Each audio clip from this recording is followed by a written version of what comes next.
Passamos a apresentar os 4 Evangelhos, Revelação da Revelação, Jean Baptiste Rustin. Narração, Paulo de Moraes.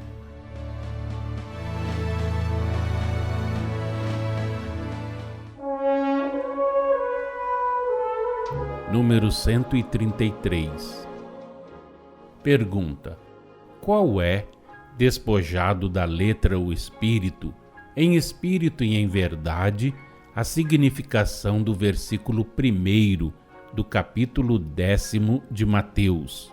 Jesus deu aos 12 discípulos poder sobre os espíritos impuros, a fim de que os expulsassem e o de curar todos os males e enfermidades.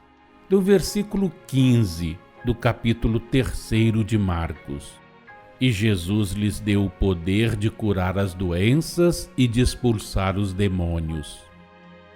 E do versículo 1 do capítulo 9 de Lucas: Jesus, tendo reunido seus 12 apóstolos, lhes deu poder e autoridade sobre todos os demônios e o poder de curar as enfermidades. Qual a significação destas palavras de Jesus no versículo 8 do capítulo 10 de Mateus?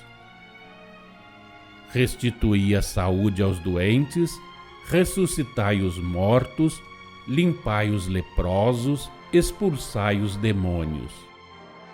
Resposta: os discípulos de Jesus, como já dissemos, eram espíritos elevados, encarnados em missão, que aceitaram as condições rigorosas da primeira fase de suas existências humanas, da fase que lhes precedeu à vocação, a fim de concorrerem para a obra de redenção.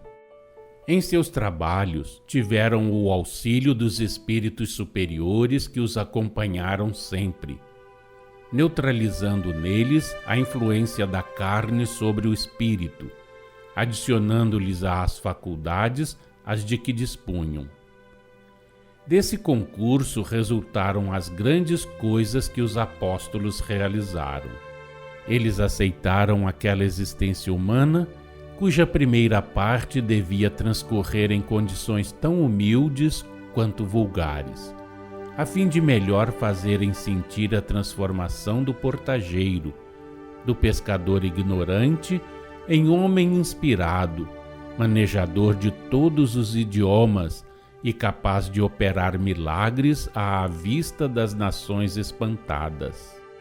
Assim, Jesus deu aos apóstolos poder e autoridade sobre todos os maus espíritos, o poder de curar todos os males e enfermidades, de restituir a saúde aos doentes, de ressuscitar os mortos, de purificar os leprosos, de expulsar os espíritos maus, chamados ao mesmo tempo demônios, e espíritos impuros, dando-lhes a assistência, o apoio e o concurso dos espíritos superiores, sustentados estes pelos espíritos puros que tinham poder imediato sobre todos os maus espíritos, bem como de curar todas as enfermidades, ressuscitar os mortos, segundo o entender dos homens.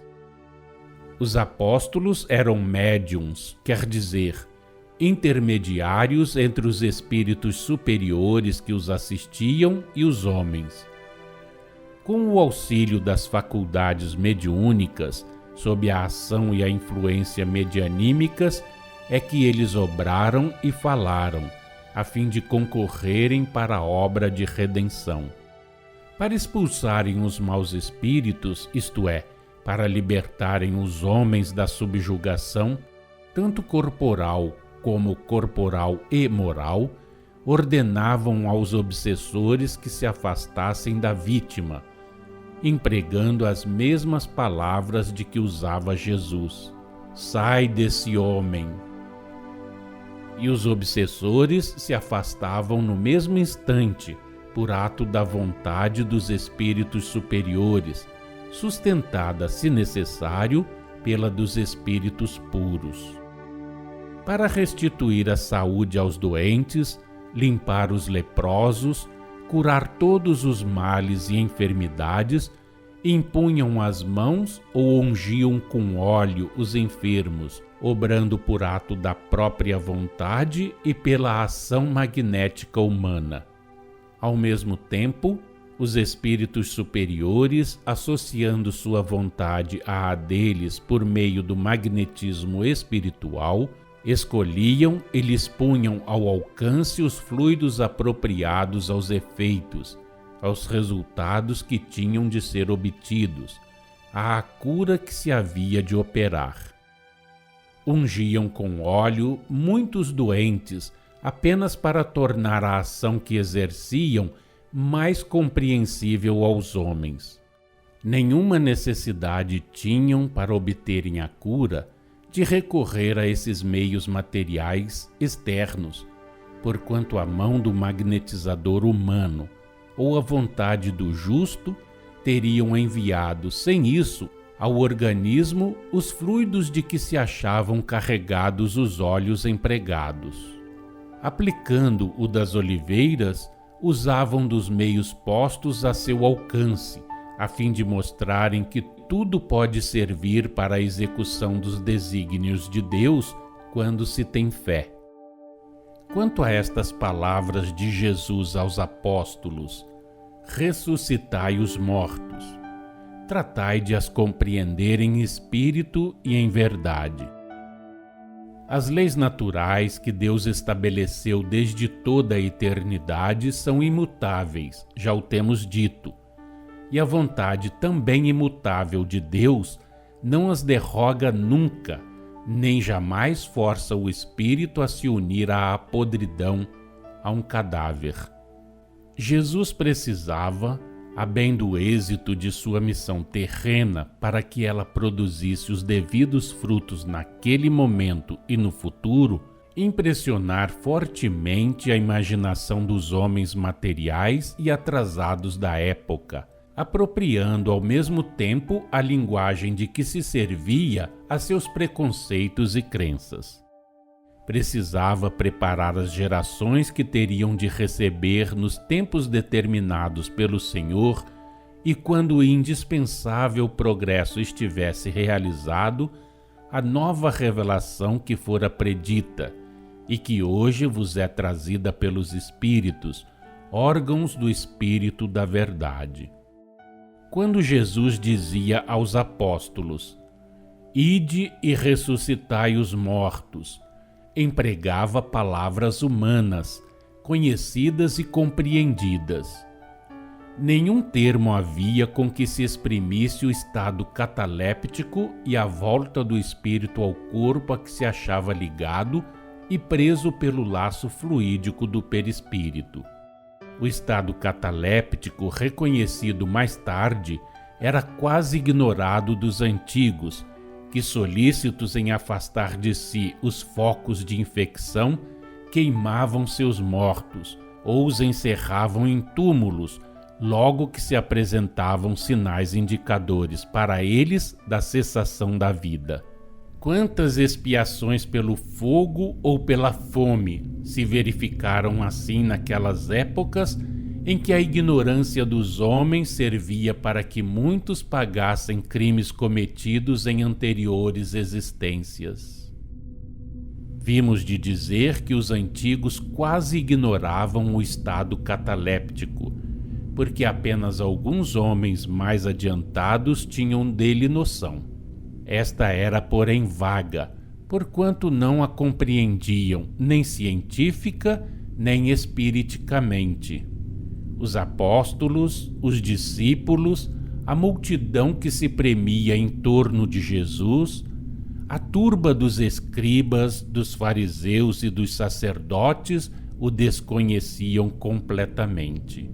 Os evangelistas, médiuns historiadores inspirados, reproduziram, debaixo da influência e da inspiração mediúnicas, tal qual Jesus as pronunciara, estas palavras: "Ide e ressuscitai os mortos".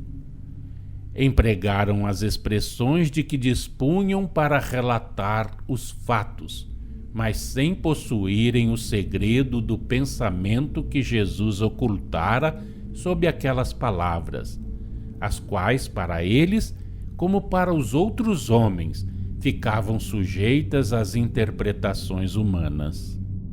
Já o dissemos e explicamos.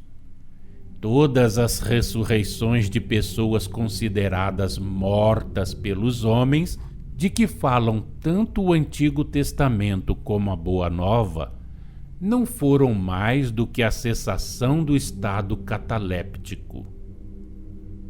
Todos os indivíduos tidos por mortos se achavam nesse estado, não se havendo produzido neles o rompimento do laço que prende o espírito ao corpo.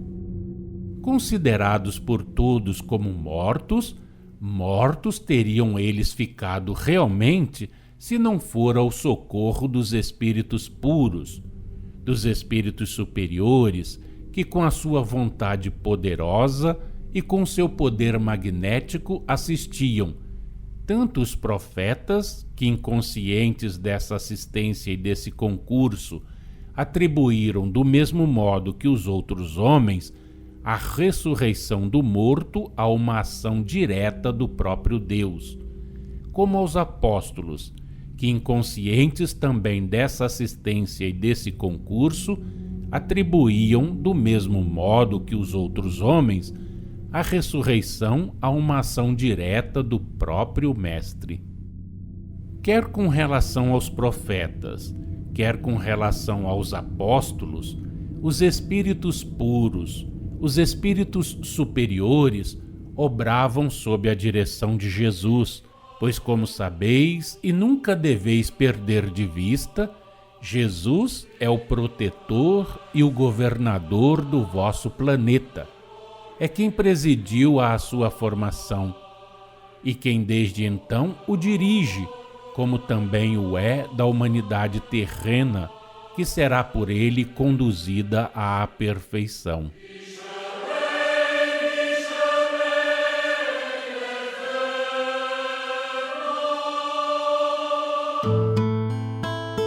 Acompanhe no próximo programa mais um trecho de Os Quatro Evangelhos, Revelação da Revelação, Jean Baptiste Rustin.